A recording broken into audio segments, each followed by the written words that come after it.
Bueno, ya estamos aquí de regreso. Es un tema muy interesante que por eso me quedé así pasmada, así de ay, ¿qué? Y no me he preguntado casi nada, pero es por escucharte. Es lamentable todo lo que estamos haciendo la humanidad, que ni siquiera esa tecnología es para algo bueno. Por ejemplo, en este caso, dices que nada más sirve para hacer armas. O sea, es una vergüenza, la verdad. Bueno, es que el hacer armas significa también tener un control y un poder, ¿no? Claro, o sea, y todo el mundo quiere tener el poder y no se dan cuenta de todo lo que están destruyendo y no también piensan que son únicos y no piensan por la demás humanidad. Eso es lamentable. Y bueno, algo que me pregunté desde el principio, ¿y qué pasó con esa gente? O sea, ¿cómo hicieron para que ya no avanzara el problema? ¿Qué pasó? ¿Siguió avanzando? Por ejemplo, las personas que tienen esta radiación, que tú comentaste que las demás generaciones vienen con ese tipo de problemas, ¿no? Sí. ¿Qué pasa ahí? Bueno, en un primer momento, o sea, ya para entrar de lleno a lo de Japón, pues son excluidos sociales, ¿no? O sea, en el caso de Hiroshima, después de que esta gente tuvo ese contacto con la radiación, pues se les conocía como hibakucha, ¿no? Y ahora lo que significaba ser hibakucha es que había sido quemado o había sido dañado y había sido víctima de esta bomba atómica y significaba una exclusión social, porque también al mismo tiempo significaba una enfermedad nueva, ¿no? Y que no podíamos combatir esa enfermedad nueva. O sea, no era una gripe que se te quita a los 8 días. Era una enfermedad que ya la tenías que cargar toda tu vida, ¿no? Entonces también para las mujeres o para los hombres, para encontrar matrimonio, o sea, para tener una pareja y que esta pareja te aceptara con tener un problema como víctima de la bomba atómica, pues era difícil, ¿no? Entonces muchas mujeres pues lo llegaban a ocultar, ¿no? O a veces no se podían embarazar por tener este problema y pues eran excluidos sociales, o sea, se dedicaban a hacer tareas y labores que la clase media pues no quería hacer, en el caso de Japón, ¿no? O a veces lo ocultaban y lo llevaban en secreto hasta la tumba, ¿no?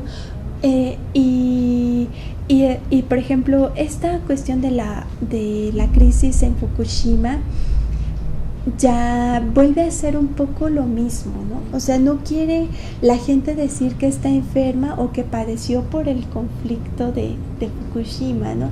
Y por ejemplo, igual a 25 kilómetros a la redonda de donde fue lo de Fukushima, pues se desalojó a las personas.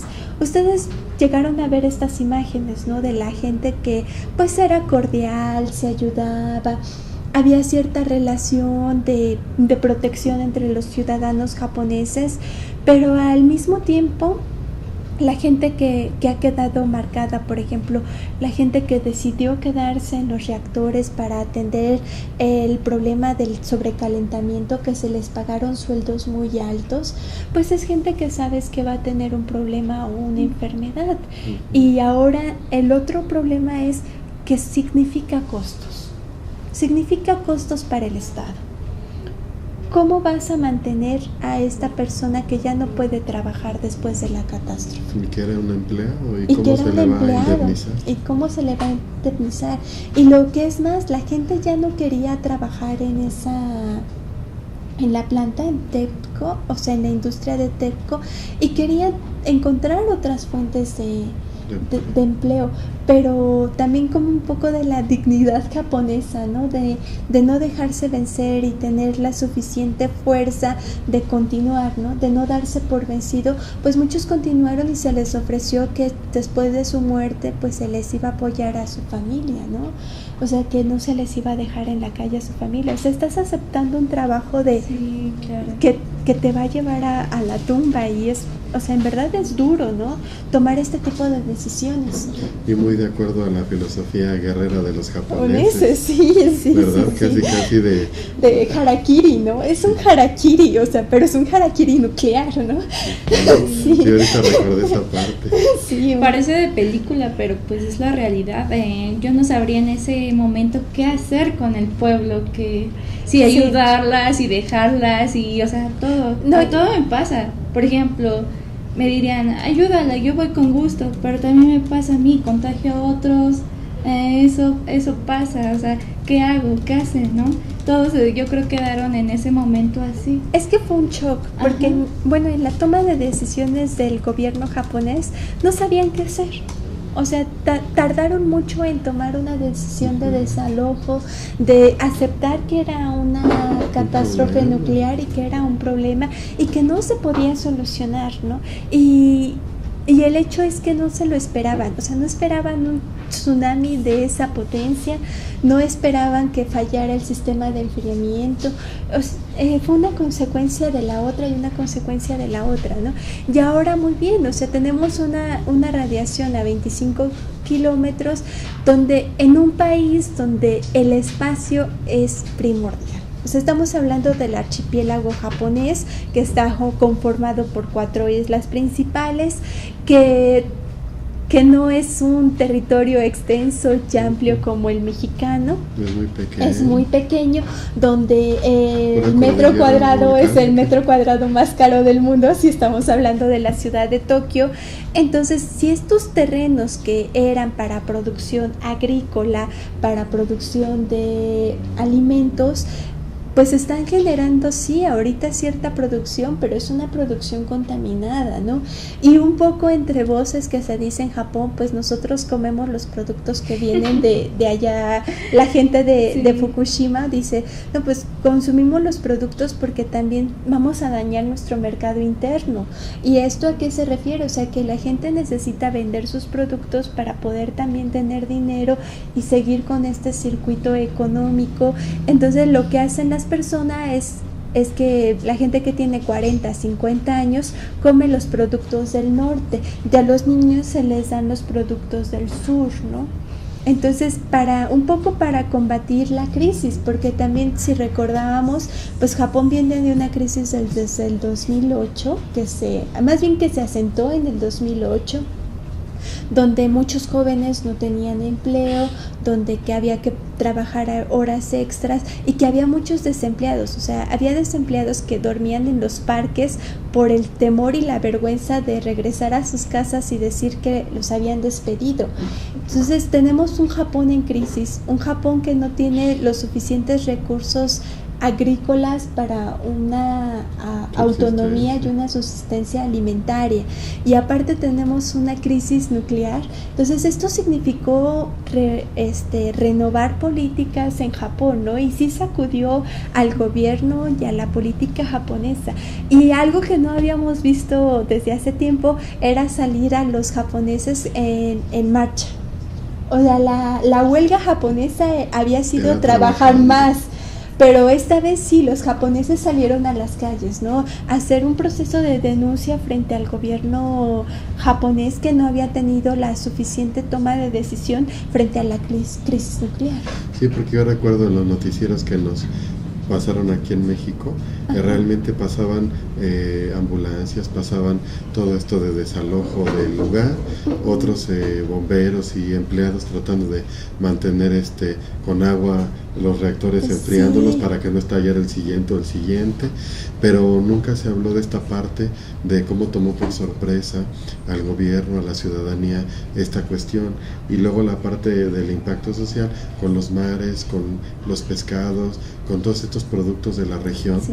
Tan difícil, ¿no? Que es pues su consumo de ellos. No, eso es algo bien importante.